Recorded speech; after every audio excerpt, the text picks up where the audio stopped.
Hi friends, இன்னைக்கு நம்ம வீடியோல நம்ம எதை பத்தி படிக்க போறோம் அப்படி சொல்லி பாத்தீங்கன்னா வந்து ஆம்ப்ளிஃபையர்ஸ்ல டூ டைப்ஸ், அதாவது வந்து voltage amplifiers and current amplifiers அப்படிங்கறத பத்தி பார்க்க போறோம். சோ இந்த ரெண்டு ஆம்ப்ளிஃபையர்ஸ் என்ன ஆம்ப்ளிஃபையர்ஸ்னு பாத்தீங்கன்னா வேற ஒண்ணும் இல்ல, ஃபீட்பேக் ஆம்ப்ளிஃபையர்ஸ் அப்படினு சொல்லுவாங்க. சோ இது மூலமா ஃபீட்பேக் ஆம்ப்ளிஃபையர்ஸ் அப்படிங்கறத பத்தி நான் ஒரு இன்ட்ரோடக்ஷன் கொடுக்கலாம் அப்படினு இருக்கேன்.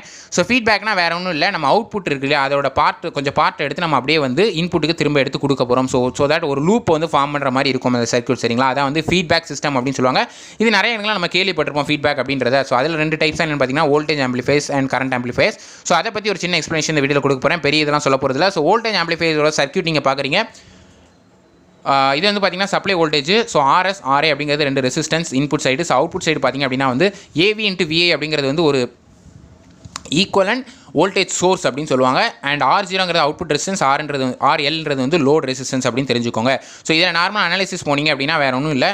ஸோ RI கிரேட்டர் தான் RSஆ இருந்தால், ஒருவேளை வந்து இன்புட் ரெசிஸ்டன்ஸ் கிரேட்டர் தான் இந்த சோர்ஸ் ரெசிஸ்டன்ஸாக இருந்தால் VI equal to VS. So இது வந்து இதை விட கிரேட்டராக இருந்தால் VI ஈக்குவல் டு VS. இது ஒரு கண்டிஷன். இது input side. Second output side வந்தீங்க அப்படின்னா load resistance greater than output ரெசிஸ்டன்ஸாக இருந்தால் அதோட வேல்யூ என்னென்னு பார்த்தீங்கன்னா அவுட்புட் வோல்டேஜ் ஈக்குவல் டு இந்த வோல்டேஜ் சோர்ஸோட வேல்யூ, அதாவது வந்து டிபெண்டன்ட் வோல்டேஜ் சோர்ஸோட வேல்யூ அப்படிங்கிறத தெரிஞ்சுக்கோங்க. ஸோ AV இன்ட்டு VA அப்படிங்கிறது இப்போ மேலே வந்து VA ஈக்குவல் டு VS நம்ம கண்டுபிடிச்சதுனால என்ன பண்ணுறோம்னா இந்த VAக்கு பதிலாக VS சப்ஸ்டியூட் பண்ணுறோம்.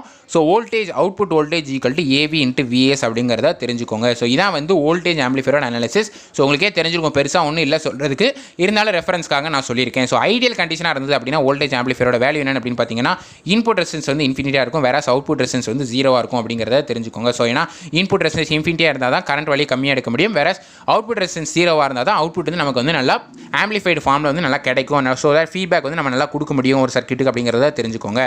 ஸோ அடுத்ததாக வாங்க கரண்ட் ஆம்ப்ளிஃபையரை வந்து இதே மாதிரி அனலைஸ் பண்ணலாம். ஸோ கரண்ட் ஆம்ப்ளிஃபையர் எப்படி இருக்கும் அப்படின்னு பார்த்தீங்கன்னா வந்து நார்டன் ஈக்குவலன்ட் சர்க்யூட் மாதிரி இருக்கும். அதாவது வந்து கரண்ட் சோர்ஸை போட்டு எடுத்திருப்போம். வோல்டேஜ் ஆம்ப்ளிஃபையர் பார்த்தீங்கன்னா தெவெனின் ஈக்குவலன்ட் சர்க்யூட், அது வந்து வோல்டேஜ் சோர்ஸ் வச்சு பண்ணியிருப்போம் இல்லையா? ஸோ இது வந்து கரண்ட் சோர்ஸ் வச்சு பண்ணியிருக்கோம் அப்படிங்கிறத தெரிஞ்சுக்கோங்க. ஸோ சப்ளை வந்து பார்த்தீங்கன்னா சோர்ஸ் கரண்ட், ஒரு கரண்ட் சோர்ஸ் வச்சு கொடுத்துருக்கோம். இது என்ன பார்த்தீங்கன்னா பேரலாக மாட்டிருக்கோம். சோர்ஸ் ரெசிஸ்டன்ஸ், இது வந்து இன்புட் ரெசிஸ்டன்ஸ். இது பார்த்தீங்கன்னா அதுங்க வந்து வோல்டேஜ் டிபெண்டன்ட் வோல்டேஜ் சோர்ஸ், இங்கே வந்து dependent current source AV into II அப்படின்னு எடுத்திருக்காங்க.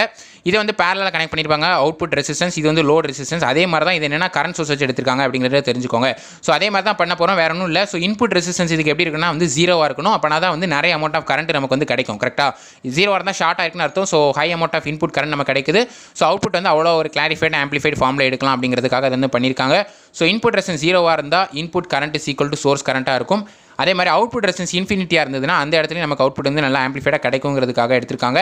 So load current equal to AA into II அப்படிங்கிறது, இங்கே போகிற லோட் கரண்ட் என்னவாக இருக்கும் அப்படின்னு பார்த்தீங்கன்னா AI இன்ட்டு II அப்படின்னு சொல்லி வரும். ஏன்னா இந்த ரெசிஸ்டன்ஸ் வந்து இன்ஃபினிட் ஆகிட்டா எனக்கு கரண்ட்டே போகாது, இங்கேருந்து என்ன கரண்ட் வருதோ டோட்டலாக அந்த சைடு போயிடும், சரிங்களா? ஸோ அதான் வந்து இதோட அனாலிசிஸ். ஸோ இந்த IIங்கிறது வந்து இன்புட் கரண்ட், இதுக்கு பதிலாக இந்த ஈக்குவேஷன் சப்ஸ்டியூட் பண்ணனா IL equal to AA into IS, அதாவது வந்து IA input current equal to source current அப்படின்னு சொல்லி வந்துடும். ஸோ இது வந்து ஒரு ஈக்குவேஷன். இந்த ரெண்டு ஈக்குவேஷனோட இது வந்து முடிஞ்சு போச்சு. ஸோ இதுலேருந்து என்ன தெரியுது அப்படின்னு பார்த்தீங்கன்னா output current depends on input current, அதாவது output current is proportional to the input current அப்படிங்கிறத தெரிஞ்சுக்கோங்க. போன இதில் வோல்டேஜ் ஆம்ப்ளிஃபையர் பற்றி சொல்லியிருந்தேன். அது என்னென்னு பார்த்தீங்கன்னா output voltage is proportional to the input voltage அப்படிங்கிறத தெரிஞ்சுக்கோங்க. ஸோ இதுலேயும் அதை மாதிரி இந்த ஐடியல் கண்டிஷன் இருக்குது. அதை விட இது அப்படி வந்து தலையில் இருக்கும் அப்படிங்கிறத தெரிஞ்சுக்கோங்க. அப்படியே வந்து இன்வெர்டட் ஃபார்மில் இருக்கும். இன்புட் ரெசிஸ்டன்ஸ் ஜீரோவாக இருக்கும், அவுட்புட் ரெசிஸ்டன்ஸ் இன்ஃபினிட்டியாக இருக்கும். இந்த கண்டிஷன் இருக்கு இல்லையா, இதை வந்து ஐடியல் கண்டிஷன் அப்படிங்கிறத தெரிஞ்சுக்கோங்க. ஸோ இதான் ஃப்ரெண்ட்ஸ் வீடியோ சொல்ல நினைச்சேன். So ideal conditions of voltage and current amplifiers பற்றி அனாலிசிஸ் பார்த்துருக்கோம். ஸோ இதில் ஏதாவது டவுட்ஸ் இருந்தால் கமெண்ட்ஸில் லீவ் பண்ணுங்கள். உங்களுக்கு வேறு என்னென்ன மாதிரியான வீடியோஸ் வேணுங்க அதை கமெண்ட்ஸில் சொல்லிட்டே இருங்க. ஸோ ஃப்ரெண்ட்ஸ் எல்லாருக்கும் ஷேர் பண்ணுங்கள், எல்லாருக்கும் சொல்லிக் கொடுங்க. ஸோ நாளைக்கு இதே மாதிரி நல்ல ஒரு வீடியோவில் உங்களை சந்திக்கிறேன். அதுவரை see you guys, bye, take care and thank you for watching.